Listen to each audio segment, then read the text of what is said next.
तो coastal planes की बात करें तो ये इंडिया का मैप है।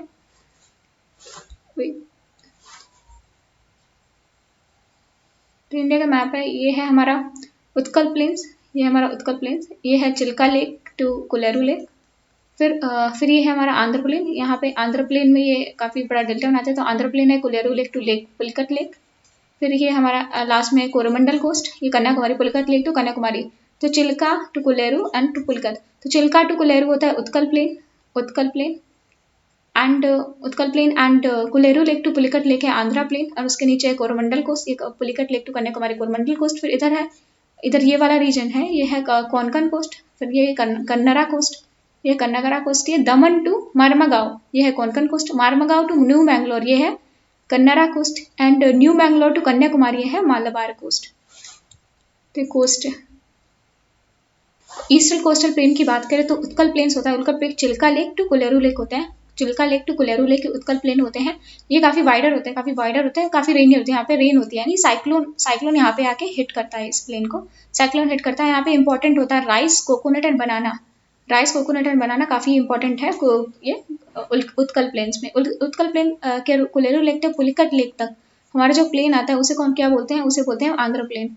तो आंध्र प्लेन की बात करें तो ये आंध्र प्लेन काफ़ी फर्टाइल होता है, क्योंकि यहाँ पे डेल्टा बनता है। तो आंध्र प्लेन ये क्या है, पहले Chilka lake to Pulicat lake हमारा है उत्कल प्लेन, और Pulicat lake to Kolleru lake हमारा आंध्र प्लेन है। तो ये काफ़ी फर्टाइल है, यहाँ पे डेल्टा बनता है, कृष्णा गोदावरी डेल्टा बनता है, एंड कृष्णा गोदावरी एंड बहुत सारे पेनिनसुलर बेसिन का यहाँ पे डेल्टा बनता है इसलिए प्लेन पे। एंड बकिंगम कैनाल ने कनेक्ट किया है कावेरी एंड कृष्णा रिवर। तो ये हमारी गोदावरी रिवर है, फिर कावेरी है, कृष्णा रिवर है। तो कावेरी एंड कृष्णा रिवर को कनेक्ट करने वाली रिवर है ये बकिंगम कैनाल। बकिंगम कैनाल को किसको कनेक्ट करती है, कावेरी एंड कृष्णा रिवर को कनेक्ट करती है, कावेरी एंड कृष्णा रिवर को बकिंगम कैनाल कनेक्ट करती है। फिर इसके बाद जो आता है, तो हमने देख लिया उत्कल प्लेन, उत्कल प्लेन है Chilka lake to Kolleru lake, Kolleru lake to Pulicat lake है हमारा Andhra plain, and Pulicat lake to Kanyakumari हमारा कोरमंडल कोस्ट। एंड ये ड्राइड रहता है, ये समर में यहाँ पे रेनफॉल नहीं होती, यहाँ पे नॉर्थ ईस्ट मतलब विंटर्स में रेनफॉल होते हैं, नॉर्थ ईस्ट विंड्स हिट करती हैं ऐसे, तो रेनफॉल कम होती है, 100 सेंटीमीटर होती है, लेकिन विंटर में होती है, समर ऑलमोस्ट ड्राई रहते हैं यहाँ पे। एंड पुलिकट लेक पे यहाँ पे श्रीहरिकोटा आइलैंड है पुलिकट लेक में। तो 4% तमिलनाडु में आता है पुलिकट लेक, एंड बाकी 96% आंध्र प्रदेश में आता है पुलिकट लेक। तो 4% तमिलनाडु में, बाकी 96% आंध्र प्रदेश में आता है पुलिकट लेक। तुम्हारा पहले ऊपर है काठियावाड़ कोस्ट, काठियावाड़ कोस्ट है। फिर यहाँ दमन से लेके मारमागांव, दमन से लेके गोवा में मारमागांव तक हमारा है कोंकण कोस्ट। फिर मारमागांव टू न्यू मैंगलोर है हमारा Kanara coast, new Mangalore to Kanyakumari हमारा कन्याकुमारी कोस्ट, और यहाँ पे मालाबार कोस्ट भी बोलते हैं। फिर यहाँ पे Chilka lake to Kolleru lake है हमारा Utkal coast, Kolleru lake to Pulicat lake है हमारा Andhra coast, and Pulicat lake to हमारा कन्याकुमारी है कोरोमंडल कोस्ट। उड़ीसा है, उड़ीसा में है ये चिल्का लेक, चिल्का लेक के बगल में कौन सी रिवर जाती है, ऋषिकुलिया रिवर जाती है। एंड वहाँ पे तो ये चिल्का लेक है, चिल्का लेक में ये ऋषिकुलिया रिवर जाती है। ऋषिकुलिया रिवर पे यहाँ पे है गहीरमत्ता बीच ऋषिकुलिया रिवर पे है गहीरमत्था बीच, एंड यहाँ पे मास नेस्टिंग होती है, किसकी, ओलिव रिडली रेडर की मास नेस्टिंग होती है गहीरमत्था बीच। एंड ये चिल्का लेक के जस्ट साउथ में है, चिल्का लेक के जस्ट साउथ में है। एंड फिर यहाँ पे व्हीलर आइलैंड है, यहाँ पे मिसाइल टेस्टिंग होती है, व्हीलर आइलैंड, इसमें व्हीलर आइलैंड है, इसका नाम चेंज कर दिया गया है APJ Abdul Kalam island. And यहाँ पे मास टेस्टिंग होती है मिसाइल्स की, मिसाइल लॉन्चिंग होती है चिल्का लेक के पास ऊपर व्हीलर आइलैंड। एंड अगर सैटेलाइट लॉन्चिंग होती है तो वो पुलिकट लेक पे श्रीहरिकोटा आइलैंड पे होती है। तो वेस्टर्न कोस्टल प्लेन की बात करें तो वेस्टर्न कोस्टल प्लेन तो सबसे पहले यहाँ पे काठियार प्लेटू, फिर ये दमन से लेके मारमागांव तक है हमारा कोंकण कोस्ट। फिर मारमागांव टू मैंगलोर ये हमारा कन्नरा कोस्ट। तो दमन से लेके ये जो कोंकण कोस्ट है, यहाँ पे बहुत सारे ये सबडक्टेड कोस्ट लाइन, मतलब कोस्ट लाइन सबडक्ट करी है। तो जो कोस्ट लाइन सबडक्ट करती है तो वहाँ पे इरोजनल फीचर होते हैं। तो यहाँ पे बहुत सारी क्रीक्स एंड एस्चुरीज डेवलप हुई हैं, यहाँ पे बहुत सारी क्रीक्स एंड एस्चुरी डेवलप हुई हैं। इंपॉर्टेंट क्रॉप है राइस एंड कैश्यू, तो राइस एंड कैश्यू काफ़ी इंपॉर्टेंट क्रॉप्स हैं। फिर कन्नरा कोस्ट है, कन्नरा कोस्ट ये है मारमागांव टू मैंगलोर कन्नरा कोस्ट है, यहाँ पे हाईली इंडेटेड है, मतलब हाईली ऐसी है। एंड यहाँ पे आयरन डिपॉजिट सबसे ज़्यादा कर्नाटका एंड गोवा में आयरन डिपॉजिट्स मिलते हैं। तो ये न्यू मैंगलोर गोवा से एक्सपोर्ट होता है and new Mangalore Marmagao Goa export करता है, बर्मगांव पोर्ट से, and new Mangalore Karnataka export करता है। आयरन काफी इंपॉर्टेंट है यहाँ पे। फिर मालाबार कोस्ट है, न्यू मैंगलोर टू कन्याकुमारी मार्ग इमर्जेंट कोस्ट है। तो ये ऊपर जो वाले दो है ये सबमर्ज कोस्ट है। सबमर्ज कोस्ट है तो सबमर्ज होते हैं, इरोजनल फीचर्स मिलते हैं। इमर्जेंट कोस्ट है तो डिपोजिशनल फीचर्स मिलते हैं। तो कोई चीज ऊपर निकली है तो उसमें कुछ डिपॉजिट होगा, और कुछ भी सबमर्ज कर गई है तो उसमें इरोजन होगा। तो ये सबडक्टेड कोस्ट लाइन है, ये ऊपर वाली सबडक्टेड कोस्ट लाइन है। तो यहाँ पे आपको इरोजनल फीचर्स मिलेंगे। यहाँ पे बहुत सारे क्रीक्स एंड एस्चुरीज बनते हैं, तो यहाँ पे क्रीक्स एंड एस्चुरीज बनते हैं यहाँ पे। एंड नीचे यहाँ पे बनते हैं डिपोजिशनल फीचर, जैसे बैक वाटर्स एंड कयाल, बहुत ज्यादा फेमस है बैक वाटर्स ऑफ केरला, क्योंकि ये क्या है, ये इमरजेंट कोस्ट है, तो केरला वाले इमरजेंट कोस्ट है। एंड बहुत सारे लगून्स बनते हैं यहाँ पे, एंड क्रीक्स एंड एक्चुरीज ऊपर बनते हैं। यहाँ पे लगून्स बनते हैं, जैसे वेम्बनाड नियर कोची, वेम्बनाड नियर कोची, यहाँ पे लगून्स बनते हैं। अगर वेस्टर्न कोस्टल प्लेन एंड यहाँ पे ईस्टर्न कोस्टल प्लेन की बात करें, ईस्टर्न कोस्टल प्लेन तो ये काफी वाइड है, यानी काफी नैरो है। सिर्फ मालाबार को छोड़ के, मालाबार में थोड़े वाइड है, अदरवाइज काफी नैरो है। यहाँ पे काफी वाइड है क्योंकि बहुत सारी रिवर के डेल्टा से ये कोस्टल प्लेन बने, तो काफी ज्यादा वाइड है। एंड ये बना हुआ था, ये सबमर्जन से बना है। जब हमने बोला था कि प्लेट टेक्टोनिक हुई थी, तो ये जो एरिया है, जो वेस्टर्न घाट्स वाला एरिया सबमर्ज हो गया था, तो ये सबमर्जन से बना है वेस्टर्न कोस्टल प्लेन। एंड जो ये है, ये बिग रिवर के डेल्टा से, बहुत सारे रिवर फ्लो करते हैं, इनके डेल्टा से ये बहुत ही वाइड ये कोस्टल प्लेन बने हैं। एंड टेक्टोनिक एक्टिविटीज अगर देखें, वो वेस्टर्न घाट्स में काफी ज्यादा है, टेक्टोनिक बहुत इवेंटफुल है। यहाँ पे सबडक्शन हुआ था अरेबियन सी में, एंड यहाँ पे अपलिफ्टमेंट हुआ था माउंटेन कॉम्प्लेक्स का, यहाँ पे वेस्टर्न घाट्स अपलिफ्ट हुए थे क्योंकि ये सबडक्ट हुआ था नीचे ये। तो एंड यहाँ पे टेक्टोनिक एक्टिविटी बहुत ही कम हुई है ईस्टर्न घाट्स में, ये बहुत पुराने माउंटेन्स है एंड अब काफी ज्यादा सबड्यूड भी हो गया। एंड अगर देखें तो बहुत ही ज्यादा नैरो स्ट्रिप है यहाँ पे, कोस्टल प्लेन बहुत ही ज्यादा नैरो स्ट्रिप है, मालाबार को छोड़ के। नियर द मालाबार ज्यादा है, अदरवाइज ये बहुत ही नैरो स्ट्रिप है। यहाँ पे बहुत ही कम कोस्टल एरिया है, जल्दी सी वेस्टर्न घाट स्टार्ट हो जाते हैं। यहाँ पे काफी ज्यादा वाइड वाइड जो है वाइड कोस्ट है, वाइड कोस्ट है, काफी जगह है कोस्ट में। फिर ईस्टर्न घाट स्टार्ट होता है, एंड ईस्टर्न घाट वो भी बहुत ही डाइसेक्टेड एंड डेन्यूटेड है। फिर इसमें लार्ज इमर्जेंट कोस्ट लाइन है। तो हमारे इसमें देखिए वेस्टर्न घाट्स पे ये सारा सबमर्ज, हमने देखा था प्लेट टेक्टोनिक एक्टिविटी में पूरा सबमर्ज हो गया था। तो काठियावाड़ हो, फिर ये कन्नर कौनकन हो, कौनकन के बाद कन्नरा हो, सब सबमर्ज्ड है।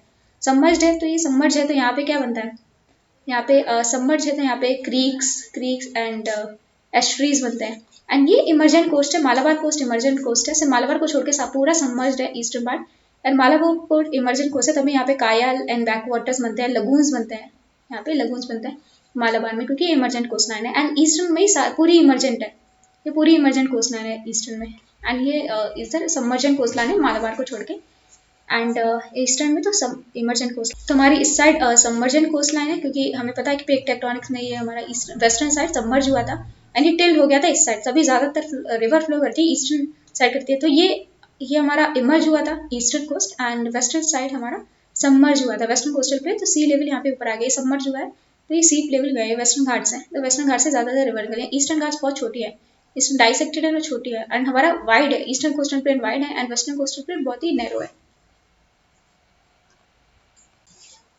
अगर वेस्टर्न कोस्टल प्लेन है, यहाँ पे वेस्टर्न घाट में बहुत अच्छी रेनफॉल होती है, 200 to 300 सेंटीमीटर रेनफॉल होती है। वही ईस्टर्न कोस्टल प्लेन में 660 to 100 सेंटीमीटर रेनफॉल होती है। वेस्टर्न कोस्टल प्लेन में वेस्टर्न साइड, जो वेस्टर्न साइड है यहाँ पे स्टीप साइड है, यहाँ पे ये एयर राइज करती है, यहाँ पे बारिश होती है। लेकिन लीवर साइड में यहाँ पे एयर कंप्रेस होती है, एयर हीट होती है, तो यहाँ पे ज्यादा बारिश नहीं होती।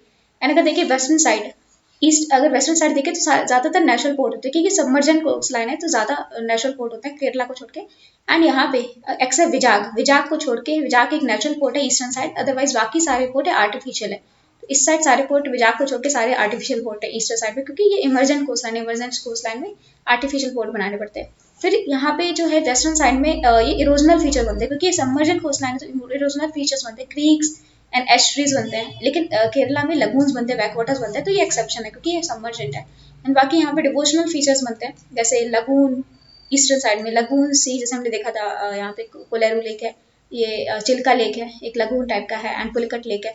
एंड सी बीचेस बनते हैं, जैसे हमने देखा था चंद्रभागा बीच, एंड ये हमारा ऋषिकुलिया रिवर आती है, वहाँ पे घाट प्रभा बीच है, ऋषिकुलिया रिवर आती है, वहाँ पे ओलिव रिडली की मास नेस्टिंग होती है, यहाँ पे बीच में होती है। एंड यहाँ पे जो ये होता है ये बहुत ही ज़्यादा फर्टाइल है, क्योंकि बहुत सारी रिवर ड्रेन करती हैं एंड बहुत ज़्यादा ये कोस्टल प्लेन बहुत ही ज़्यादा एरिया में फैला हुआ है, यहाँ काफ़ी ज़्यादा फर्टाइल एंड काफ़ी ज़्यादा पॉपुलेशन रहती है। लेकिन ईस्टर्न अगर वेस्ट में घाट्स में बात करें तो जगह कम है, और ऊपर से यहाँ पे बहुत सारे हिल्स माउंटेन्स हैं, तो यहाँ पे ज़्यादा कम पॉपुलेशन रहती है as compare to eastern Ghats.